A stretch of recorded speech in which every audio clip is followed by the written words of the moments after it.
Combien dois-je générer de chiffre d'affaires pour avoir 3 000 € net dans ma poche? Cette question, je l'entends tous les jours. Et aujourd'hui, je vais te permettre de trouver la bonne réponse, que tu sois en EURL ou en SASU. Bienvenue sur la chaîne de Swap'n, la chaîne où on rend accessible et simple la création d'entreprise. Moi, c'est Grégoire, cofondateur de Swap'n. Et aujourd'hui, je vais rentrer dans le détail, je vais t'expliquer des chiffres concrets te permettant de choisir la forme juridique entre une EURL et une SASU si tu veux te lancer en tant que consultant indépendant. Alors, spoiler alerte, évidemment, ça dépend de différents paramètres que je vais t'expliquer dans cette vidéo, mais reste bien jusqu'à la fin, notamment si tu hésites dans le choix de ta forme juridique. Première partie, on va commencer par la base. Avant de rentrer dans les chiffres, tu dois comprendre que quand tu crées ton entreprise, que ce soit une EURL ou une SASU, parce que tu veux exercer une activité de consultant indépendant, donc tu veux facturer ta prestation de service, tu vas payer des charges sociales et de l'impôt. Quel que soit le niveau de ta rémunération, quand tu vas percevoir un revenu, tu vas payer des charges sociales qui vont te donner des droits sociaux en retour, t'affilier à la sécurité sociale, te permettre de valider tes trimestres de retraite, bref, te donner un statut social. Alors, quand on parle de 3 000 €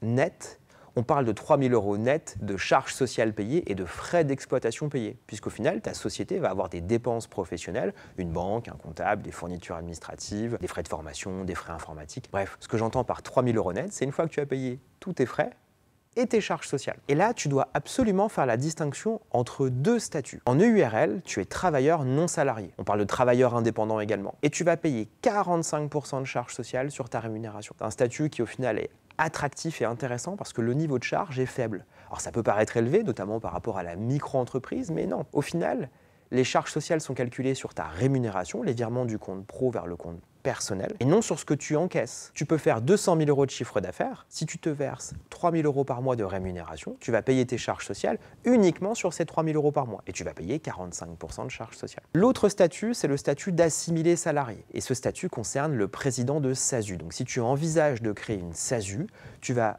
avoir un statut d'assimilé salarié, tu auras une fiche de paye, c'est-à-dire que quand tu veux percevoir un salaire de ta société, tu devras réaliser une fiche de paye et payer des charges salariales et patronales comme pour un salarié. Alors le niveau de charge diffère légèrement puisque tu ne peux pas prétendre au chômage quand tu es président d'une SASU, c'est-à-dire que tu ne génères pas de nouveaux droits au chômage. Tu peux consommer tes droits précédents que tu as acquis quand tu étais salarié, mais tu ne génères pas de droits nouveaux au chômage. Donc c'est pour ça qu'on parle d'assimilé salarié. Il n'y a pas de RTT, il n'y a pas de vacances, il n'y a pas de notion de temps de travail. Il n'y a pas de notion de salaire minimum également. Tu peux te verser 400 € par mois en tant que dirigeant de SASU. Par contre, tu bénéficies du régime général de la sécurité sociale et de la retraite des cadres. Et globalement, tu as un statut extrêmement proche de celui d'un salarié. Alors, qui dit statut proche de celui d'un salarié, dit protection sociale élevée. La couverture sociale d'un président de SASU est extrêmement élevée, extrêmement intéressante. Et en contrepartie, elle se paye. Le niveau de charge sociale est plus élevé. Et cette fois-ci, on parle de 75% de charge sociale quand je le rapporte au montant net. Ça veut dire que si je me verse 1 000 € dans ma poche, je paye 750 € de charges sociales à l'URSSAF, et donc au global, ma SASU va dépenser 1 750 €. C'est important que tu comprennes la base, à savoir la différence entre le statut de travailleur non salarié d'un gérant d'une EURL et le statut d'assimilé salarié d'un président d'une SASU. Attention, quand tu as 75% de charges sociales en SASU contre 45% de charges sociales en EURL, tu as des prestations sociales qui diffèrent, notamment au niveau de la prévoyance et de la retraite. Ça veut dire qu'en SASU, tu payes plus de charges, mais tu es mieux couvert. L'intérêt de l'EURL, c'est de pouvoir se prendre un salaire en payant le moins de charges sociales possible. Malheureusement, la couverture étant plus faible, bien souvent, le gérant d'une EURL va souscrire à des contrats complémentaires privés, donc auprès d'un assureur privé, pour s'assurer en tant que dirigeant contre les accidents de la vie et potentiellement cotiser à des régimes de retraite complémentaires. L'idée, c'est je mets de côté quand je suis gérant d'une EURL parce que je paye moins de charges et ça me permet d'avoir un statut social quand même bien plus intéressant qu'une SASU où je paye 75% de charges sociales, donc je paye un niveau de charge sociale élevé. Donc maintenant que tu as compris la différence entre le statut de travailleur non salarié et le statut d'assimilé salarié, il reste une particularité et j'en parlerai seulement à la fin de la vidéo, donc reste bien jusqu'au bout. La particularité, c'est l'impôt sur le revenu. Forcément, si tu touches 3 000 € par mois de ton EURL ou 3 000 € par mois de ta SASU, tu vas payer de l'impôt sur le revenu. On y viendra juste après, mais retiens déjà que c'est extrêmement proche du statut de salarié. Alors, EURL ou SASU?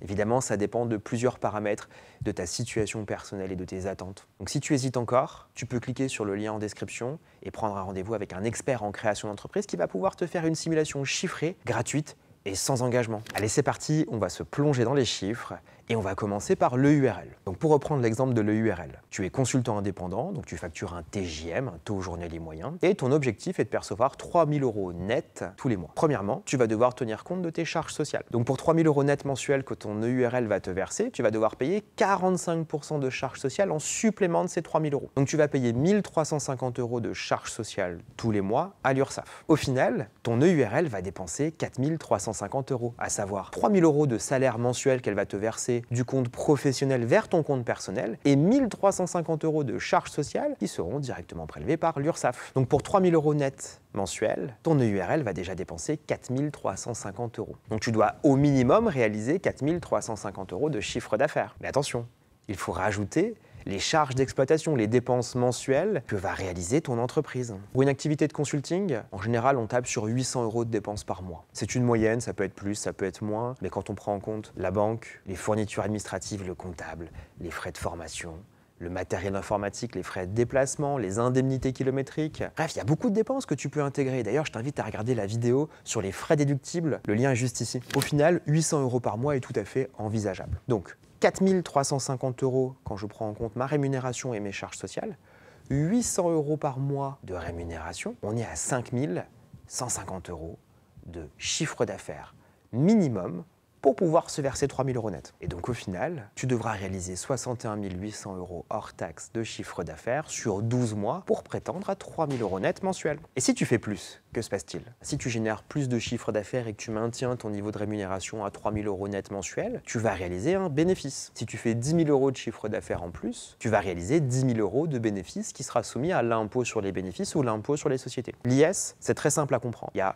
2 tranches à retenir et 2 taux. C'est 15% jusqu'à 42 500 € de bénéfices et 25% uniquement pour la partie supérieure. Si tu fais 52 500 de bénéfices, tu as 15% jusqu'à 42 500 et 10 000 € soumis à 25% d'impôt sur les bénéfices. Et donc là, si tu fais 10 000 € de chiffre d'affaires en plus et au lieu de faire 61 000 € de chiffre d'affaires, tu fais 71 000 ou 81 000 par exemple, le montant de ton bénéfice sera simplement taxé à 15% d'impôt sur les bénéfices. Attention, le URL n'est pas pertinente si tu veux laisser beaucoup de bénéfices en réserve. Parce que les réserves que tu vas laisser sur le compte de ton EURL, le jour où tu voudras les récupérer sous forme de dividendes, seront fortement taxés et soumis à charges sociales. En EURL, les dividendes sont quasiment assimilés à de la rémunération et donc génèrent des charges sociales à payer de 45% en plus de l'impôt sur le revenu. Sachant que ces dividendes ont déjà été soumis à l'impôt sur les sociétés juste avant, on se retrouve à un niveau de taxation qui est quasiment de 60%, et c'est là où on arrive aux limites de l'EURL. Une EURL est intéressante quand on veut percevoir une rémunération mensuelle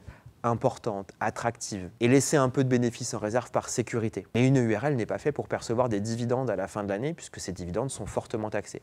Là, ça sera plutôt la SASU, je te l'explique juste après. Allez, sans transition, on passe à la SASU. Donc la SASU, c'est l'autre grand statut choisi quand on veut devenir consultant indépendant en freelance. Et en SASU, je te l'ai expliqué en première partie, le niveau de charge sociale est plus élevé puisque tu es assimilé salarié. Et là, on est sur environ 75% de charge sociale calculée sur le montant net perçu. On reprend notre exemple pour 3 000 € net. Si ta SASU te verse une rémunération mensuelle de 3 000 €, elle va devoir régler en supplément 75% de charges sociales, soit 2 250 € de charges à payer à l'URSSAF tous les mois. Au final, ta SASU va dépenser en tout 5 250 €.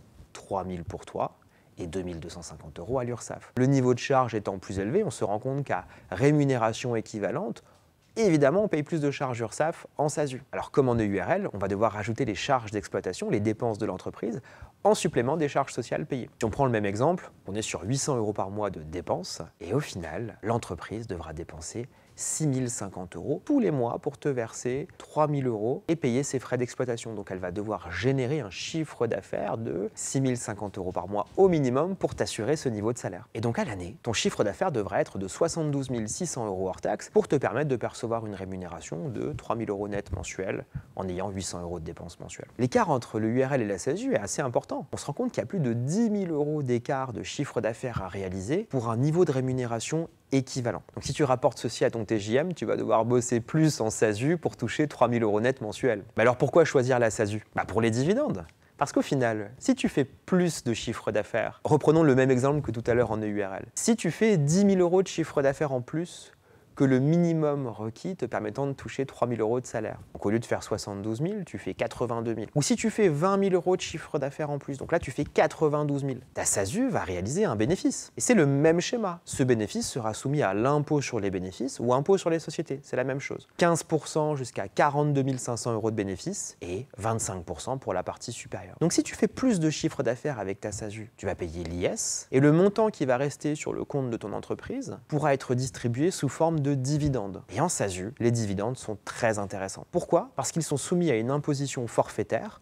On parle de PFU pour prélèvement forfaitaire unique, ou son petit nom c'est plutôt la flat tax, qui est de 30%. Donc si tu réalises 10 000 € de bénéfices et que tu veux percevoir ceci sous forme de dividende, tu vas payer 30% de flat tax et tu vas toucher 7 000 €. Et c'est là où la SASU est intéressante. En SASU, on fait un arbitrage entre une rémunération attractive, parce qu'il faut quand même vivre tous les mois, et il faut aussi se générer des trimestres de retraite et un statut social et une protection sociale, donc 0 € de salaire fortement déconseillé. Mais il y a un arbitrage à faire entre prendre un salaire et percevoir des dividendes à la fin de l'année parce que tu auras laissé du bénéfice dans ta SASU.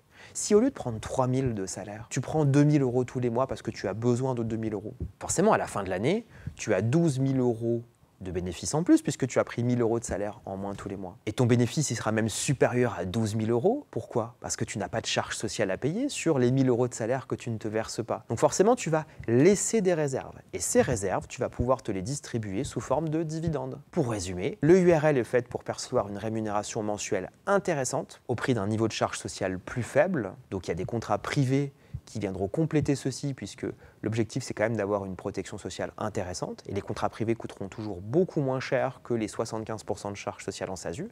Donc le URL c'est bien pour percevoir du cash tout de suite et la SASU n'est pas faite pour percevoir une rémunération mensuelle élevée. La SASU est intéressante quand on réalise un arbitrage entre un salaire mensuel et des dividendes à la fin de l'année. Et pour revenir à la première question, quel niveau de chiffre d'affaires dois-je réaliser pour obtenir 3 000 € net mensuels dans ma poche? On peut y répondre très simplement. Environ 61 000 € en EURL, environ 71 000 € en SASU, en tenant compte d'un niveau de dépenses mensuel de 800 € par mois. Alors dans tout ça, on n'a pas parlé de l'impôt sur le revenu. Évidemment, l'impôt sur le revenu est propre à chacun. On va additionner les revenus du foyer fiscal et selon le nombre de parts fiscales, si tu as des enfants, si tu es marié, ton niveau d'impôt sur le revenu diffère fortement. Dans cet exemple, on s'est basé sur 3 000 € de rémunération net de charges sociales et d'impôts sur les sociétés. Donc un virement de ton compte professionnel vers ton compte personnel. Alors est-ce que tu as réellement 3 000 € dans ta poche? Malheureusement non. Quand on perçoit une rémunération, on doit payer de l'impôt sur le revenu. Et donc il faudrait faire une simulation d'impôt sur le revenu pour envisager le montant net-net. Le montant net-net, c'est net de charges sociales et d'impôts sur les sociétés et net d'impôts sur le revenu. Allez, je te le donne pour un profil qui est célibataire. Donc quel sera le montant de l'impôt sur le revenu pour 3 000 € net mensuel? Pour une personne célibataire, on est sur environ 250 € par mois. Le montant annuel en 2024 est de 3 006 €. Et évidemment, le barème évolue chaque année, les tranches d'imposition évoluent chaque année. Mais il faut retenir qu'une rémunération mensuelle, que tu sois salarié, que tu sois en EURL, que tu sois en SASU, le taux d'impôt et le barème d'imposition sera le même et tu devras t'acquitter de 250 € d'impôt sur le revenu tous les mois. Si tu es marié, si tu as des enfants, si tu as des écarts de revenus avec ton conjoint ou ta conjointe, si tu as des parts fiscales en plus, si tu as des crédits d'impôt, notamment pour la garde d'enfants, bref, il y a énormément de choses qui font que l'impôt sur le revenu varie fortement selon les personnes. Alors, EURL ou SASU? Évidemment, ça dépend de plusieurs paramètres, de ta situation personnelle et de tes attentes. Donc si tu hésites encore, tu peux cliquer sur le lien en description et prendre un rendez-vous avec un expert en création d'entreprise qui va pouvoir te faire une simulation chiffrée, gratuite et sans engagement. Alors à très vite chez Swapon.